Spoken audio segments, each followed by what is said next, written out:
கர்த்தருடைய பரிசுத்த நாமத்துக்கு மகிமை உண்டாவதாக. இன்றைக்கி கூட லேவியராகமம் 23ஆம் அதிகாரத்தை பார்க்க போகிறோம். இந்த அதிகாரத்தில் கூட தேவன் இஸ்ரவேலருக்கு சில கொடுத்த பண்டிகைகளை நம்ம பார்க்கலாம். இந்த அதிகாரத்தில் அதை பற்றி தான் சொல்லியிருக்காங்க. இந்த பண்டிகைகள் எதற்கு அப்படின்னு சொல்லி பார்த்தோன்னா, இது எல்லாமே தேவனை நினைவு கூர்றதுக்கு, அவருக்கு நன்றி செலுத்துறதுக்கு, அடுத்து பரிசுத்த வாழ்வை பாதுகாத்து கொள்றதுக்கு அப்படின்னு சொல்லிட்டு. அடுத்து இதில் என்னென்ன பண்டிகைகள் பார்த்தோன்னா, சாபாத் பண்டிகை, அதாவது 7ஆம் நாள், அதையும் சாபாத் அப்படின்னு சொல்லுவாங்க. அடுத்து பஸ்கா பண்டிகை, அல்லனா புளிப்பில்லா அப்ப பண்டிகைன்னு சொல்லலாம். அடுத்தது முதல் பழங்களை படைக்கிற பண்டிகை அது. அடுத்து 50ஆம் நாள் பண்டிகை. அடுத்து சபை கூடி வருகிற கூடி தேவனை தொழுகிற பண்டிகை, அதாவது ஃபீஸ்ட் ஆஃப் ட்ரம்ப்ஸ், அதாவது வெற்றியை தந்தது அப்படின்னு சொல்லலாம். அடுத்து தேவனிடத்தில் தங்களுடைய பாவங்களை எல்லாம் அறிக்கையிடுகிற நாளாக ஒன்று நியமிச்சிருக்காங்க. அடுத்து கூடார பண்டிகை, இதெல்லாம் இதில் கொண்டாடியிருக்காங்க. இப்போ இந்த சாபாத் பண்டிகை, அதாவது 7ஆம் நாளில் தேவனுக்காக அர்ப்பணிக்கப்பட்ட ஓய்வு நாள், அதில் தேவனை நம்ம ஆராதிக்கணும், அவருக்குரிய பரிசுத்த ஆராதனை கொடுக்கணும்னு சொல்லியிருக்காங்க. அடுத்து இந்த பஸ்கா பண்டிகை எதுக்கு அப்படின்னு பார்த்தோன்னா, எகிப்திலேருந்து விடுவிக்கப்பட்ட அந்த நாளை நினைவு கூர்றதுக்காகவும், அதுக்கப்புறம் அந்த 7 நாள் புளிப்பில்லா அப்பத்தை சாப்பிடணும் அப்படின்னு சொல்கிறாங்க. தேவன் நம்மளை அடிமைத்தனத்திலேருந்து மீட்டார் அப்படிங்கிறதுக்கான ஒரு அடையாளமாக இந்த பண்டிகை ஆசரிக்கிறாங்க.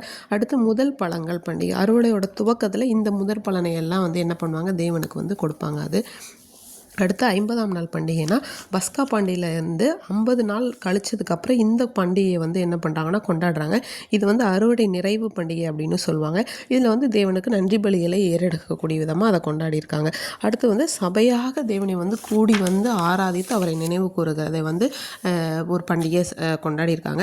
அடுத்து பரிகார பண்டிகை அப்படின்னு சொல்லும்போது, தேவனிடத்தில் அவங்களுடைய பாவங்களை எல்லாம் அறிக்கையிடுறதை சொல்லியிருக்காங்க.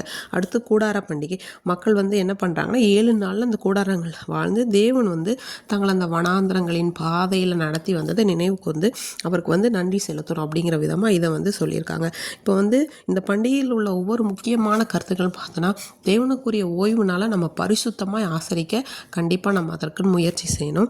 அடுத்தது இயேசு நமக்காக என்ன பண்ணார், பலியாய் அவர் பஸ்காவாகிய பலியாய் அவரையே ஒப்பு கொடுத்தார் அப்படிங்கிறத இந்த பஸ்கா பண்டிகையினால் நினைவு கூர்றாங்க. அது மட்டும் இல்லாமல் இப்படிப்பட்ட பண்டிகைகள் நம்ம கொண்டாடும் போது, பண்டிகைன்றதை தாண்டி தேவனுக்காக ஒவ்வொரு காலத்தில் என்ன பண்ணுறோம், ஒரு முன்னுரிமை, இப்போ முதல் பழங்களை கொடுக்கறது, அறுவடை நிறைவு, 7ஆம் நாள் தேவனை நினைவு கூறுவது, அப்படி எல்லாமே தேவனுக்கு ஒரு முன்னுரிமை கொடுத்து நம்ம தேவனுக்காக செயல்படணும். அடுத்து தேவனுடைய ஆவியோட நிறைவை நம்ம அனுபவிக்க முடியும் இப்படிப்பட்ட பண்டிகைகளை தேவனுக்கு மனப்பூர்வமாக நம்ம செலுத்தும் போது. அடுத்து தேவனுடைய அழைப்புக்கு நம்ம ஆயத்தமாக இருக்க வேண்டும் அப்படிங்கிறத பற்றின ஒரு கருத்துக்கள் கொண்டது தான் இந்த அதிகாரத்துடைய கருத்தாக இருக்குது. எனவே நம்முடைய வாழ்க்கையிலும் தேவன் நமக்கு தந்த எல்லா காரியங்களுக்காகவும் அவருக்கு ஒவ்வொரு நாளும் நன்றி பலிகளை ஏறெடுத்து அவரை துதிப்போமாக. ஆமீன்.